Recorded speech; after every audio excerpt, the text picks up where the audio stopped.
Uno de los puntos que seguramente va a traer polémica del discurso de ayer es que se establece que ya no habrá una relación entre las reservas en divisa y la base monetaria. Antes de su comentario, le quiero pedir si hay manera de decirle a la gente de qué se trata, para que entienda cómo es la discusión. ¿Puede ser? Es difícil, Víctor Hugo, pero bueno, lo podemos intentar. Creo que Argentina tiene una historia no tan reciente, pero una historia larga de problemas inflacionarios, que los que somos un poco más grandes los hemos vivido también en carne propia. Inflación alta, superinflación, hiperinflación, y tenemos ese antecedente, ¿no? Por eso cuando vino la ley de convertibilidad, lo que se intentó hacer fue garantizar el respaldo de la moneda. Y se estableció una norma arbitraria, como cualquier otra norma, en la cual se le exigía al Banco Central que tuviera en todo momento, como mínimo, la cantidad necesaria de dólares para respaldar los pesos que estaban en circulación. Como le digo, esto era una decisión extrema, además se fijó el tipo de cambio, que es otra cuestión, ¿no? Pero la decisión extrema fue en un país donde se ha dejado tanto la moneda, se le exige ahora al Banco Central una garantía permanente sobre esa moneda, ¿no? Esa ley de convertibilidad, curiosamente uno hubiera pensado, Víctor Hugo, seguramente muchos de sus oyentes se sorprenderán de que todavía siga vigente, ¿no? Y la verdad es que fue derogada, pero con excepción de dos artículos. Uno de los artículos es el que habla justamente de las reservas de libre disponibilidad, y otro habla de la imposibilidad de indexar la economía, que era la idea en ese momento del ministro Cavallo. Diputado, porque después quizás se me escapa, me gustaría escuchar 30 segundos, menos que eso, de Cavallo cuando hacía el anuncio en 1991. Bueno. No hay ningún riesgo de que violemos la ley de convertibilidad. El valor de nuestra moneda está, sin dudas, perfectamente asegurada. Y nadie tiene que temer por la evolución futura de la paridad cambiaria. El peso, que a partir del 1 de enero valdrá igual que el dólar, es una moneda destinada a perdurar con ese valor por muchos años. Me atrevo a decir, por décadas. Duró una década. No sé si llegó a una década. ¿Qué tiempos aquellos lo que va de ayer a hoy, no? Sí, y lamentablemente, Víctor Hugo, yo creo que se parecen bastante en esta materia estos tiempos. Felizmente no en muchas otras, ¿no? Pero yo lo que lamento mucho de la decisión, más allá de la discusión de ayer, que seguramente vamos a discutir con usted como lo hacemos siempre, con muchísima respeto y altura, pero más allá de lo de ayer, me parece que lo que hay una decisión del gobierno de defender la estabilidad del tipo de cambio, aún a pesar del aumento de los precios y el aumento de los costos que se da todos los días y todos los meses. Y en eso me parece que hay un punto de conexión con lo que pasaba en los 90 y con lo que pasó en muchos periodos de nuestra historia. Pareciera ser, Víctor Hugo, que hay como una obsesión con el tipo de cambio, que hay esta idea de que si el dólar no se mueve, entonces todo está bien. Pero el problema es que todo lo demás se mueve, ¿no? Ayer la Presidenta decía que las importaciones en Argentina habían subido más que casi en cualquier otro país. Curiosamente todos los diputados oficialistas aplaudían, 2 veces se dijo. No veo por qué tenemos que autocongratularnos del aumento de las importaciones, pero en todo caso yo soy un convencido de que buena parte de ese aumento de las importaciones, que es lo que ocurría en los 90, que es lo que ocurría en los 70, tiene que ver con un tipo de cambio que está artificialmente barato, con un dólar que hoy está muy por debajo de lo que han avanzado los precios, ¿no? Y la decisión de ayer, traigo todo esto a colación, porque la decisión de ayer tiene que ver con esta cuestión. Un banco central que ahora puede emitir más alegremente de lo que venía haciendo hasta ahora, que le puede girar todavía más recursos de los que le venía girando al gobierno. Y para que la gente lo entienda, Víctor Hugo, el Banco Central no crea riqueza de la nada. Lo que tiene el Banco Central es la capacidad de imprimir billetes, que son deuda, que forman parte de la circulación, y cuando esos billetes se imprimen a una velocidad muy alta, eso acá y en cualquier lugar del mundo produce inflación, ¿no? Y siempre estamos dentro de una cuestión de ideológica, si se quiere, en cómo haría cada sector cómo se pudo haber hecho en los 90, cómo se hace ahora, cómo se podría hacer en el futuro. Una observación que yo tengo con respecto a lo de las monedas, que siempre me llama la atención, es que Estados Unidos le vive implorando a China que le quite la fuerza que tiene la moneda china. Y los chinos se mantienen con una moneda que no atiende el requerimiento internacional. Parecería que es el caso de la Argentina. ¿En qué se diferencian? No, la diferencia es muy grande, Víctor Hugo. La diferencia es muy grande porque Argentina no está atendiendo o desatendiendo un reclamo internacional. Argentina lo que está haciendo es, tiene una política monetaria en la que la cantidad de dinero crece un 40% todos los años, y por supuesto que eso va devaluando el valor de la moneda. Como al mismo tiempo se defiende el tipo de cambio, lo que termina ocurriendo es que todo sube, como yo le decía hace un rato, Víctor Hugo, todo sube en pesos menos el dólar. El dólar sube un 6%, un 7% por año, y los precios suben un 25%. Esto es insostenible en el tiempo, más allá de lo que haga China, más allá de lo que haga Estados Unidos, ¿no? Tomo igual, Víctor Hugo, para equilibrar la discusión, lo que usted dice de Estados Unidos, hay una reflexión interesante para hacer. Por ejemplo, la Reserva Federal no tiene la obligación de un respaldo mínimo de los dólares en oro. Es más, yo creo que la Reserva Federal de Estados Unidos debe ser uno de los países que proporcionalmente menos reservas tiene. Pero eso tiene que ver con su historia. Como el dólar ha sido históricamente la moneda que todos quieren, bancos centrales y gente en general, como reserva, ellos se pueden dar el lujo de no tener demasiado respaldo, ¿no? ¿Se parece lo del Banco Central, Alfonso Pertgay, a lo que a veces ocurre en las familias cuando van concretando ahorros, el padre o la madre, quien maneje económicamente, o ambos dicen, esto no se toca, los muchachos saben que eso no se toca, no se les puede ocurrir un viaje, una fiesta, porque ese es un dinero que tiene que ver con un seguro, por si un día uno se enferma, esas seguridades que tratamos de darnos en la familia, y se mantienen esas reservas, pero sabiendo que un día se van a tocar. ¿Cuál es ese día? ¿Quién lo determina? ¿No es cada gobierno, no es cada padre de la familia? Es excelente la pregunta y la analogía, y me parece que ahí está la cuestión medular, que a veces llama la confusión. Como semánticamente hablamos de reservas, la asociación directa que uno hace es la que usted acaba de describir también, Víctor Hugo. Bueno, reserva es algo que uno separó al costado y que es un ahorro, ¿no? En el caso de los bancos centrales, las reservas son la contracara de un pasivo. No es que al Banco Central le llovieron las reservas, o no es que las reservas son el excedente por lo que fue gastando o fue usando. Tuvo que comprar las reservas. Entonces las reservas son parte del activo, pero tienen un pasivo del otro lado que atender. Y ese pasivo, en el caso de Argentina, son los billetes y monedas en circulación. Cuando el Banco Central emite pesos, como le decía yo antes, 35, 40% por año, y como resultado de eso hay inflación, lo que ocurre es que todos los argentinos que tenemos pesos en nuestro bolsillo, vemos caer el valor de esos pesos. Si fuera un excedente, si fuera una reserva, si fuera un ahorro genuino, no tendríamos esta discusión, Víctor Hugo. Ahora, para Daniel López, ¿cómo le va? Buen día. Hola, Daniel, ¿qué dice? Bien, al quedar derogada la ley de convertibilidad, ¿se pueden volver a indexar los contratos? ¿Cómo va a influir para la señora, el señor que nos está escuchando, cómo va a influir, por ejemplo, en los alquileres de ahora en adelante? Bueno, esta es la otra cuestión, digamos. No sé si saldamos por completo la discusión anterior. Daniel, déjeme hacer una sola aclaración porque, bueno, yo por supuesto no estoy de acuerdo con lo que se anunció ayer, entre otras varias cosas, ¿no? Pero el argumento que dio la Presidenta ayer era que los bancos centrales tienen que estar al servicio del Tesoro, si bien son independientes, lo cual de por sí es una contradicción. Pero en todo caso, el Banco Central de la República Argentina hace varios años ya que está al servicio del Tesoro. Para que lo entiendan los oyentes, en los últimos 5 años, el Banco Central le ha girado un total de 220.000 millones de pesos al Tesoro Nacional.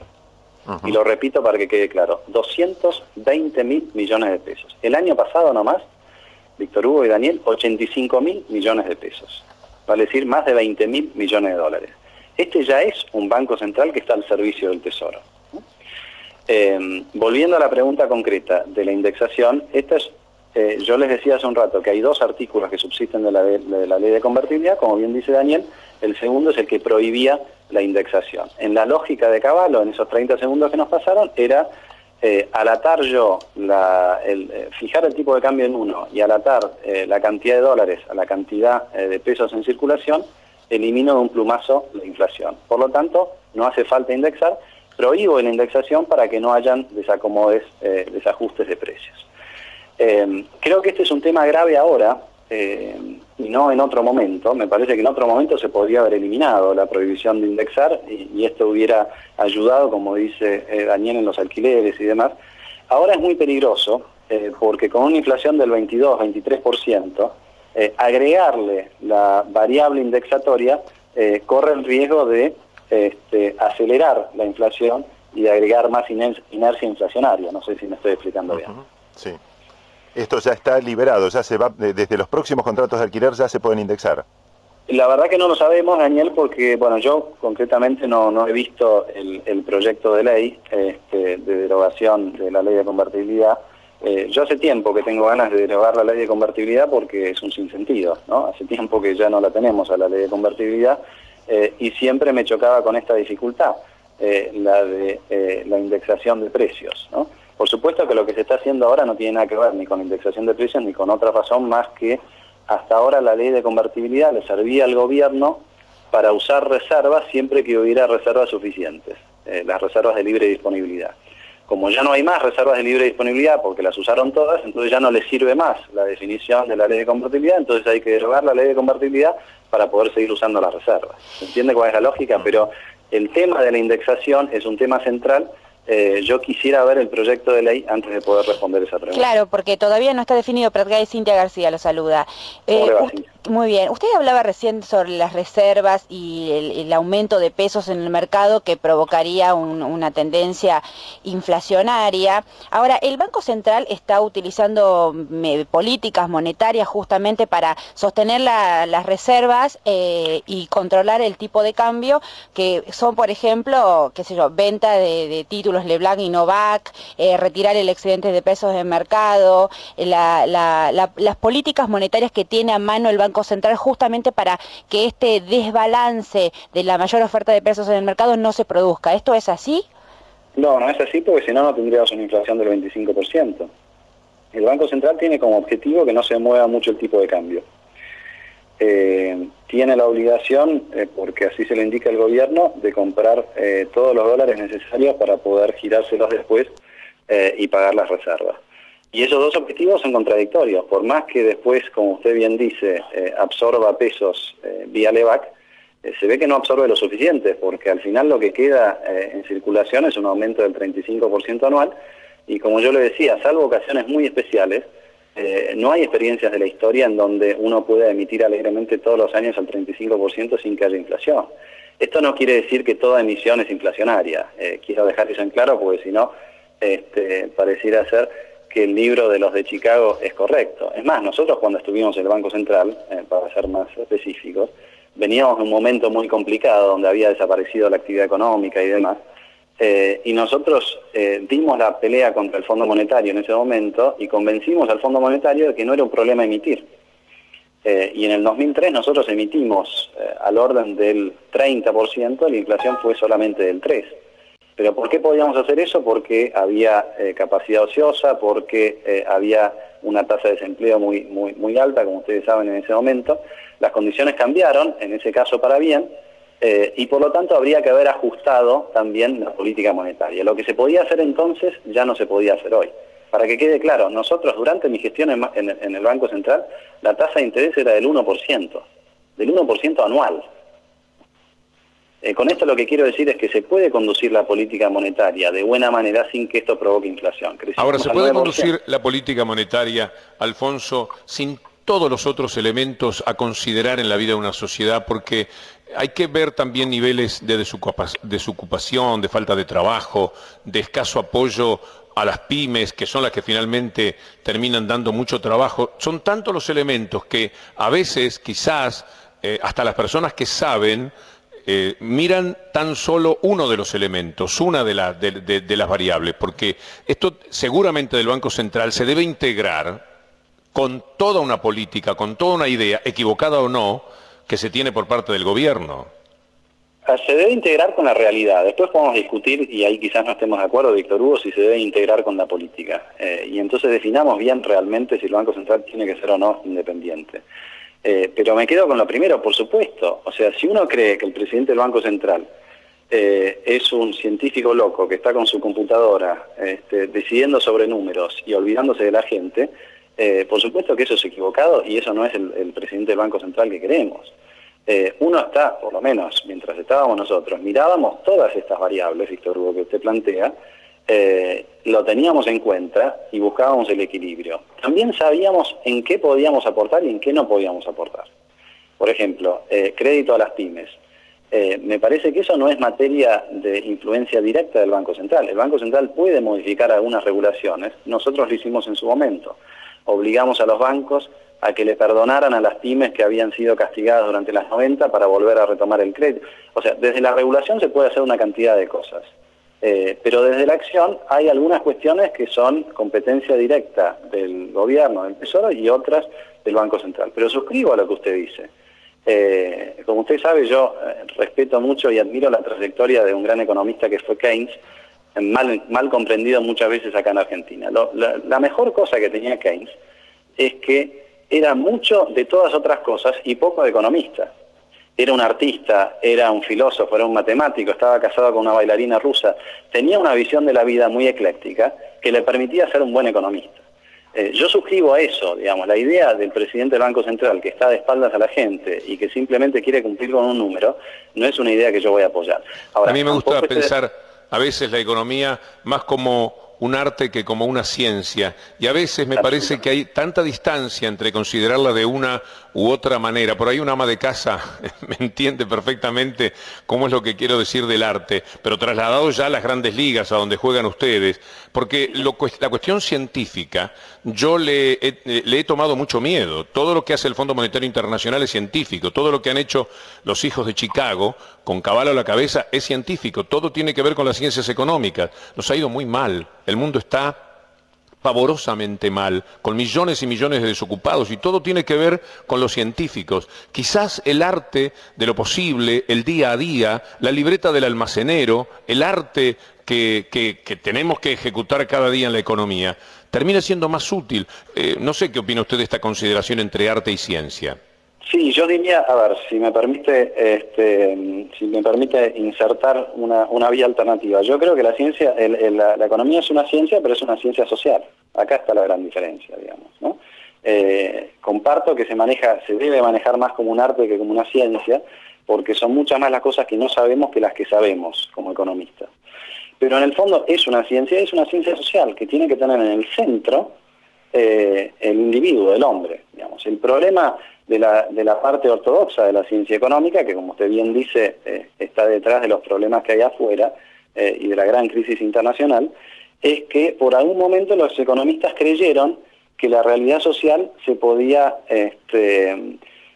meter adentro de una computadora y que todos eran relaciones directas, como si la ciencia económica fuera una ciencia natural, una ciencia dura como la física. Y eso no es así. Ahora, tampoco es así lo contrario, digamos. A mí me preocupa cuando en su reflexión, Víctor Hugo, usted dice el arte de lo posible. No, una cosa es la política y otra cosa es la economía, que es una ciencia social.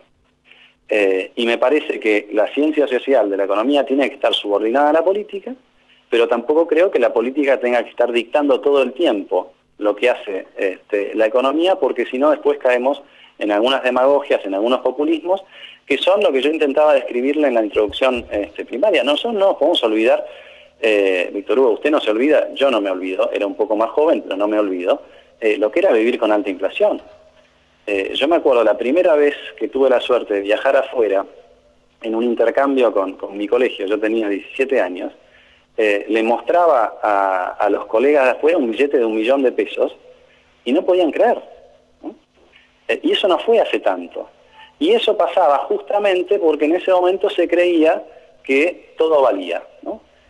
Yo creo que es cierto que la economía es un arte, pero creo que es una ciencia social que tiene sus reglas que hay que atender, que tiene que estar subordinada a la política, pero la política no tiene el derecho de hacer con la economía lo que maravilloso el tema. Es extraordinario. A mí me da mucho gusto hablar con Alfonso Prat-Gay, aprendo y además en las modestísimas disidencias que nos animamos a plantear, dada la diferencia de conocimiento, siempre encontramos muchísimo respeto por lo que son nuestras preguntas, así que muy frecuentemente vamos a charlar, además tenemos una visita, la actualidad a veces no lo permite, pero queremos charlar de todos estos temas, eso no es que nos vamos olvidando, por el contrario. Me da mucho gusto, quería mencionarle que en estos días, y me lo llevo para Buenos Aires el programa, lo vamos a pasar a Embajada de Línea, los franceses, France 5, ha hecho un programa cuyo título es La imaginación al poder, hablando de imaginación, hablando de artes, etcétera. Y por lo que me han comentado, habría elogios a la salida argentina frente a lo que es hoy día esta confusión enorme que reina en el mundo, a la cual incluso aquellos que causaron los daños son los que se hacen cargo de repararlos en estos momentos. Pero no tengo todavía suficiente conocimiento del programa. En su momento, cuando esté allá, será muy interesante seguramente, Alfonso, que lo vea para después comentarlo, porque seguramente debe haber una visión desde afuera, algún dato que no se compadece totalmente con la realidad. Le agradezco como siempre. Si me deja 2 minutos, una reflexión ahí, ya que mencionó Francia. Yo ahora en 3 semanas estoy yendo a una conferencia en París, donde precisamente lo que vamos a discutir es el nuevo rol de los bancos centrales, ¿no? Que me parece que es un tema crítico en estos momentos, no en los términos en que lo plantea la Presidente. Me parece que lo que están haciendo los bancos centrales hoy no es lo que tiene que hacer Argentina, sino lo que hizo mal Argentina en el 2001, que le están dando redescuentos a los bancos para que puedan cubrir las pérdidas por haber prestado mal, ¿no? Pero lo que le quiero decir es, esto está en el centro de la agenda. Yo el año pasado, en diciembre, tuve la oportunidad de ir a la Reserva Federal en Estados Unidos a explicar lo que nosotros hicimos en su momento y a dar mi modesta opinión de lo mal que estaban haciendo las cosas los americanos. Y estoy convencido de que Argentina tiene un aporte enorme para hacer en el momento actual, pero me parece que tenemos que ser más diplomáticos, tenemos que ser más condescendientes y tenemos que ser más hábiles para plantear estas discusiones de lo que habitualmente se hace desde los estrados oficiales, ¿no? Pero bueno, esto y muchos otros temas, con muchísimo gusto, me gustaría que lo tratemos, Víctor Hugo, cuando finalmente nos encontremos medialunas de por medio. Ha sido un gusto, Alfonso, muchas gracias.